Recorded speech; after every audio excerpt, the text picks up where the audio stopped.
문학으로 보는 인간의 생애 17화 그리스인 조르바. 언제나 자유를 꿈꾸지만.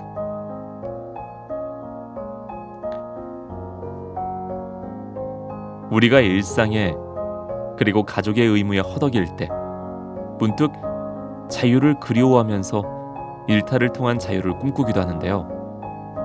이럴 때의 자유는 프리덤이죠.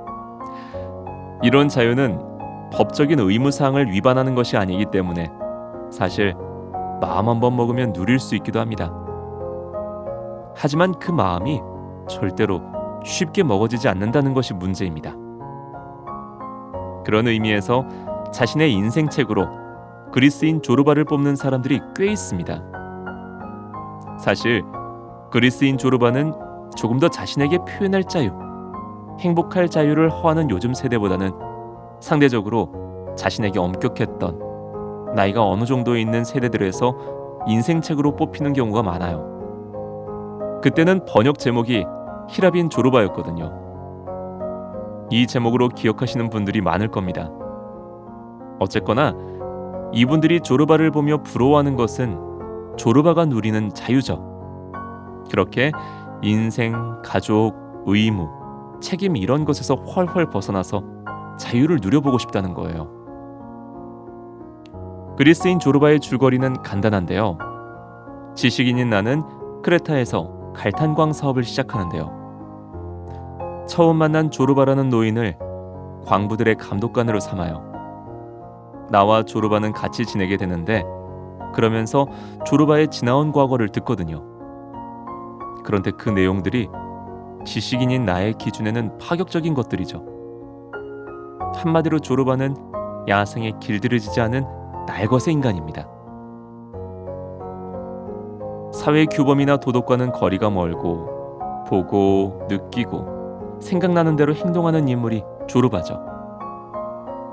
중요한 사업 재료와 도구들을 사러 큰 돈을 들고 갔다가 거기서 어린 여성을 만나 호텔에서 뒹굴면서도 속이는 게 아니라 당당하게 이야기하며 언제까지 이렇게 농땡이 쳐도 되는지를 묻는 사람이 바로 조르바인 거죠.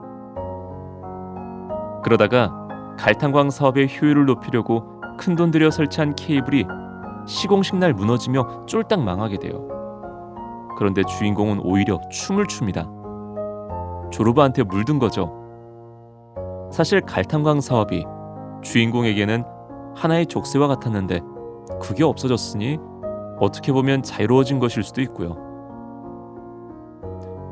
조르바 소설을 읽고 나서 감동을 받으신 분들 가운데 일상적으로 평온한 삶을 살고 계신 분들이 많더라고요. 말하자면 틀에 얽매인 생활을 하시고 계신 분들이 조르바의 자유로운 영혼을 보고 부러워하는 느낌이랄까요? 퇴사하시는 분들 중에 프로필을 보면 조르바의 자유를 꿈꾸며로 해놓으신 분들도 있는 걸 봤어요. 어딘가에 구속받거나 매어있지 않은 자유로움이 조르바를 수식하는 단어고, 기쁘면 산투리를 연주하거나 춤을 추는 등으로 감정 표현을 꼭 해야 하는 어린아이 같은 모습이 조르바를 상징합니다. 조르바를 그냥 읽으면 도대체 이렇게 말도 안 되는 인물이 어디 있으며 어떻게 보면 정신 나간 이 사람에 대한 이야기가 왜 세계 명작의 반열에 오르는가 의문을 가지시는 분들이 많습니다. 사실 조르바를 이해하기 위해서는 텍스트를 벗어나 이 소설 밖으로 나와야 합니다. 그리고 만나야 할 사람이 바로 니체죠. 조르바 소설에서도 화자에 대해 설명할 때 영혼에 깊은 울림을 준 사람으로 니체를 뽑고 있죠.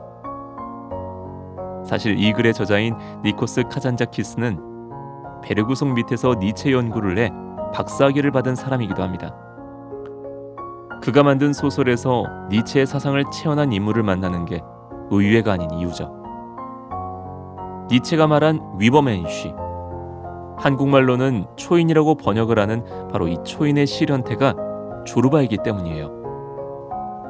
니체에 의하면 인간은 끊임없이 반복되는 쳇바퀴 같은 인생을 살아가게 되는데 이를 깨트릴 사람이 바로 규범이나 관습, 그리고 책임에 얽매이지 않은 위버맨시죠. 그런데 이 초인의 단계를 그냥 가는 것이 아닙니다. 낙타에서 사자로, 그리고 어린아이가 되죠. 자신의 짐도 아닌 짐을 지고 아무 생각 없이 사막을 건너야 하는 낙타의 단계가 가장 밑바닥인데, 이는 보통 이성을 가지고 사는 일반인들입니다. 그 다음 단계는 남의 짐을 날라야 하는 것은 아니고 자유의지를 가지고 행동하는 사자가 됩니다. 사회의 의무에서 조금은 벗어나 있고 주관적이고 주체적이긴 하지만 끼니를 걱정해야 하는 불완전한 자유를 누리는 상태죠. 이성이 발달하고 자아가 강한 인간입니다. 마지막 단계가 바로 어린아이인데요. 어린아이는 무엇에 얽매이지 않고 억압받거나 구속도 당하지 않는 순진무구한 존재잖아요. 이를 초이성적인 존재로서 생각해 어린아이가 마지막에 다다르는 위버맨쉬의 단계입니다. 이 위버맨쉬 개념을 가지고 조르바를 보시면 바로 조르바가 이런 단계를 사람으로 묘사한 형태라는 것을 알게 되실 거예요. 하지만 그래도 여전히 의문은 남습니다. 조르바가 바람직한 인간상인가? 초인의 시련은 바람직할지 모르겠지만 개개인의 해탈에 가까운 이 개념으로 사회라든가 도덕, 규범을 설명하기는 어려울 것 같아요. 그러면 사회, 관계가 없는 행복은 가치가 있을까 하는 의문이 들죠. 가족도 버리고 아무데나 떠돌며 내키는 대로 하는 조르바의 자유가 마냥 부럽지만은 않은 이유인 것 같습니다. 지금 사람들에게 조르바는 평이 갈리는 인물이에요. 초인이라는 개념으로 보는 경우나 그렇지, 우리같이 평범한 낙타들이 보기에 사실 조르바는 개 매너에 지멋대로고 여자만 밝히는 사람이니까요.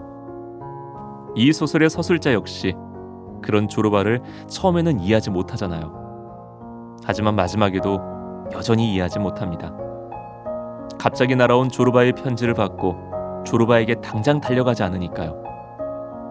이해하기보다는 그저 자유롭게 사는 영혼을 부러워하는 겁니다. 조르바의 부정적인 면보다는 긍정적인 면에 주목해서 조르바를 부러워하시는 분도 많습니다. 그분들은 조르바의 자유를 부러워하는 거죠. 그런데 조르바의 자유는 사실 마음만 먹으면 지금 당장 누릴 수도 있습니다. 하지만 그런 자유를 위해 버려야 할 것들이 너무 많죠. 그래서 직장이나 자식이나 사회적 위치도 어느 정도 정리가 되는 나이가 되어서라야 지금 초탈한 모습이 되는 것 아니겠습니까? 구속할 것들이 조금씩 없어지니까요.